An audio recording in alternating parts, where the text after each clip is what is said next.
The Federal Reserve, often referred to as the Fed, is a complex institution that plays a crucial role in the United States economy. In this video, we'll explore the inner workings of the Fed, uncover the truth behind its ownership structure, and its impact on our daily lives. Chapter 1. The Federal Reserve's Beginnings. Established in 1913, the Fed was created to provide the country with a safer and more flexible financial system. The Fed manages the nation's monetary policy, which includes controlling interest rates and regulating the money supply. This is important because it helps stabilize the economy, influences inflation, and impacts employment rates. Despite its significant role, many people find the Fed's structure and operations confusing, leading to a variety of misconceptions and conspiracy theories about who really controls it.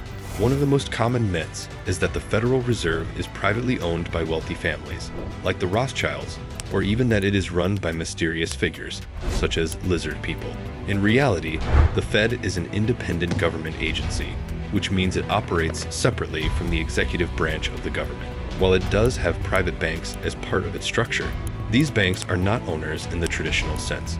Instead, they help implement the Fed's policies and ensure that the banking system runs smoothly. By understanding the true nature of the Federal Reserve, we can dispel these myths and appreciate its vital role in maintaining a stable economy for all Americans. Chapter 2. The Need for a Central Bank. In the late 19th century, the United States faced significant challenges that went beyond the aftermath of the Civil War. The country was struggling with frequent economic depressions, which caused widespread hardship for many Americans. One of the main problems was the absence of a strong financial system and a central bank that could help manage the economy. Without a central authority to regulate the money supply and provide stability, the economy was vulnerable to boom and bust cycles. This instability made it difficult for businesses to plan for the future, and many families faced uncertainty regarding their jobs and savings. Meanwhile, other countries, such as the Netherlands and England, had successfully established central banks that played a crucial role in their economic growth. These banks helped maintain financial stability, manage inflation, and support trade. The success of these nations made it clear that a central bank could be beneficial. However, the United States was hesitant to follow this path. Many Americans were wary of adopting a system that seemed closely tied to British influence, particularly given the historical context of the Revolutionary War. This reluctance to embrace a central banking system would have lasting implications for the U.S. economy, as the nation continued to grapple with financial instability and the consequences of its choices in the years to come. Chapter 3. Early Attempts and Failures. The United States has a long and complex history when it comes to central banking. There were two major attempts to establish a central bank in the early years of the nation, but both ultimately failed after short periods of operation. The first attempt was led by Alexander Hamilton, the first Secretary of the Treasury, in 1791. Hamilton believed that a central bank would help stabilize the economy and provide a reliable source of credit for the government. The first Bank of the United States was established with a 20-year charter, but it faced opposition from those who feared that it would become too powerful and undermine state banks. When the charter expired in 1811, it was not renewed. The second attempt came in 1816 with the establishment of the Second Bank of the United States. Like its predecessor, the Second Bank was intended to provide stability and support for the economy. However, it too faced political opposition, particularly from President Andrew Jackson, who saw the bank as a threat to democracy. In 1832, Jackson vetoed a bill to renew the bank's charter, and it ceased operations in 1836. During the periods when the United States lacked a central bank, the economy was prone to instability. Bank failures were common, and nationwide panics occurred as people rushed to withdraw their money from banks, even those that were financially sound. These events highlighted the need for a more robust and reliable financial system. Chapter 4. The Panic of 1907. In 1907, the United States faced a significant financial crisis that shook the nation to its core. The panic was triggered by a combination of events, including a devastating earthquake in San Francisco that caused immense destruction and disrupted the economy. This disaster tightened the availability of money, making it difficult for businesses to operate and for banks to lend. At the same time, a failed attempt by speculators to manipulate stock prices added to the uncertainty, leading to widespread bank failures. Many people lost their savings, and the public's trust in the banking system was severely damaged. The situation was dire, and it became clear that something needed to be done to stabilize the economy. In the midst of this turmoil, J.P. Morgan, one of the most influential bankers of the time, took action to restore confidence in the financial system.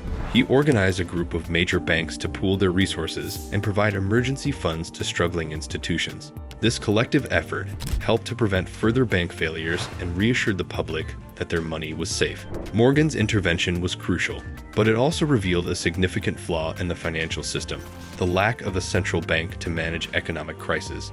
The events of 1907 highlighted the need for a more organized approach to banking and monetary policy. In response, Congress began to consider the establishment of a central bank, which eventually led to the creation of the Federal Reserve System in 1913. This new institution aimed to provide stability and prevent future financial panics, marking a pivotal moment in the evolution of the American financial landscape. Chapter 5: Creating the Federal Reserve. Creating the Federal Reserve was a complex process that involved many different groups with competing interests. On one side, there were the farmers and residents of the agricultural South. They were worried that a powerful central bank would give too much control to Washington, D.C., and the wealthy bankers on Wall Street. They feared that their needs would be overlooked in favor of big business interests. On the other side, bankers and financial leaders wanted a system that would protect them from political influence, allowing them to operate independently without interference from government officials. This tug-of-war between rural concerns and urban financial interests made it challenging to find a solution that everyone could agree on. After extensive discussions and negotiations, a compromise was finally reached in 1913. The Federal Reserve was established as a system of 12 regional banks, each one governed by local bankers and business leaders. This unique structure was designed to balance the diverse interests of different regions across the United States. By having regional banks, the Federal Reserve could address local economic conditions while still maintaining a unified national monetary policy. This compromise not only helped to stabilize the economy, but also aimed to build trust among various groups, ensuring that both rural and urban voices were heard in the financial system. The creation of the Federal Reserve marked a significant step in shaping the modern American economy, providing a framework that continues to influence financial stability today. Chapter 6: The Federal Reserve's unique structure. The Fed operates differently from most banks.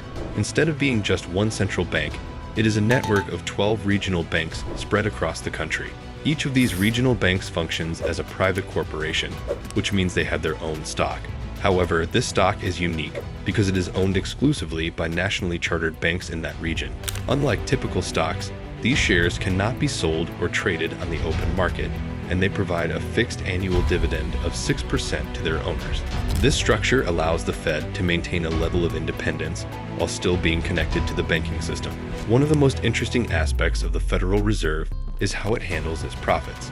After paying out the 6% dividend to the shareholders, any additional profits generated by the Fed are sent directly to the U.S. Treasury.